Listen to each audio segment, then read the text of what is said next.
မိမတွေမှာဝိတ်ကျလာပြီဆိုတာနဲ့တိတိတတ်စပြီးဂျုံလာတာတော့မျက်နှာပေါ့နော်မျက်နှာတွေကတိတိတတ်ကိုကျလာတယ် Grace ဆိုရင်ညမအိတ်တဲ့အပြင်ဝိတ်တွေလည်းကျလာတော့မျက်နှာကတော်တော်တိတိတတ်ကိုကျသွားတာပေါ့နော်ဒီပြဿနာကိုဖြေရှင်းဖို့ Grace က second တစ်ခုကိုသွားခဲ့တယ်ပြီးတော့ set နှစ်ခုကိုအချိန်2နာရီပေးပြီးတော့လုပ်ခဲ့တယ်ပေါ့နော်အဲ့ရဲ့ result ကလှုပ်ပြီးချင်းမှာတော့မျက်နှာလေးကတော်တော်တင်းတင်းလေးဖြစ်သွားတယ်ဒါပေမဲ့ shake ကတော့မပြောင်းမျက်နှာ lift မဖြစ်သေးဘူးပေါ့နော်ဒါလေးကတော့3ဘက်အကြာ result လေးပါ3ဘက်အကြာ result မှာဆိုမျက်နှာကတော်တော်လေးကိုတင်းတင်းလေးဖြစ်သွားတယ်ပြီးတော့ shape ကတိတိတတ်တာ lift ဖြစ်သွားတယ် jaw line နေဆိုကြည့်လုံးဝ define ဖြစ်သွားတာပေါ့ဒီလိုလေးတွေလှုပ်ဖို့ Grace သွားခဲ့တာကတော့ An Skin Aesthetic ဆိုတဲ့ဆေးခန်းလေးပါသူကစမ်းချောင်းမျိုးနဲ့အာရှတော်ဝင်ရှိမှရှိတာပေါ့နော်ညွှန်လိုက်တာကတော့ Richard Ban blogger Richard ပေါ့နော်သူညွှန်လိုက်လို့ Grace ဒီဆေးခန်းလေးကိုသွားဖြစ်သွားတာဆေးခန်းရောက်တော့လေဆရာမကတိတိကျကျကိုရှင်းပြပါတယ် Grace ရဲ့အသက်အရွယ်ရဲ့မျက်နှာအနေအထားအရကိုက်ညီတဲ့ treatment ကိုဆရာမအသေးချာလေးညွှန်ပြပါတယ်နည်းမနဲ့ဆိုလေကိုယ့်ကိုယ်တို့မျိုးဆွဲကြည့်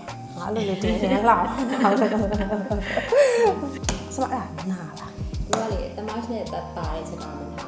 မနာဘူး မနာဘူး လုံနေတဲ့အချိန်မှာပူပူနွေးနွေးလေးခံစားရတယ်ဒီပေါ်နေဆိုတာဒီ collagen အသစ်တွေကိုပိုပြီးတော့ဖတ်စေတယ်ဘသူ study မှာဆိုရင်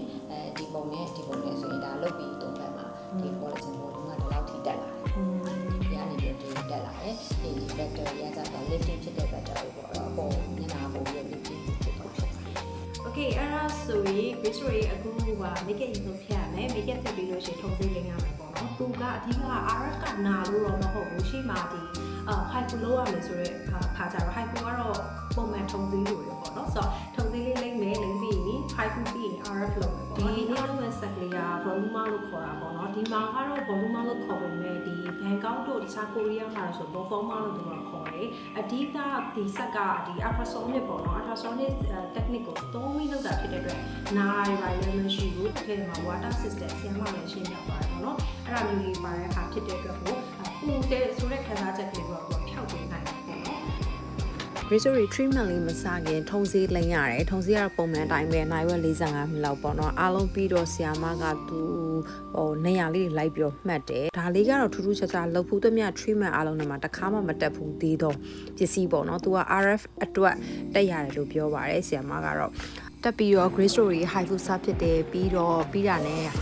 RF ပေါ့နော်ဒီ set လေးဆက်လုပ်ပါတယ်ခုဒါကတော့လှုပ်ပြီးချင်း result ပေါ့နော်မျက်နှာလေးကတော်တော်လေးတင်းတင်းဖြစ်နေလို့ခံစားရတယ်ပုံမှန် high food လုံးလို့ရှိရင်သူကမျက်နှာကတင်းတော့တင်းတယ်ကွာဒီလိုဘယ်လိုခေါမလဲအထက်ကမာဆယ်တင်းနေရဆိုတဲ့ခံစားချက်ပဲရတာအခုဒါလေးကကြတော့မာဆယ် plus ကိုမှဒီအပေါ်ရန် skin လေးကိုအဲ့လိုတင်းလေးဖြစ်နေတယ်လို့ခံစားရတယ်ပေါ့နော်ဒါကတော့လက်ရှိလှုပ်ထားတာက 20% လောက်ပဲ effect ပြသေးတယ်ပေါ့နော်နောက်1လ3လမှာတော့သူ့ရဲ့ final result ရမယ်လို့ဆရာမကတော့ပြောပါတယ်ဒါကတော့အားလုံးကိုပြချင်နေတဲ့၄ဘက်အကြာ result လေးပေါ့နော်ခွဲစိတ်စရာမလိုဘဲနဲ့တစ်ချိန်ဆိုတစ်ချိန်တိတိတတ်တာ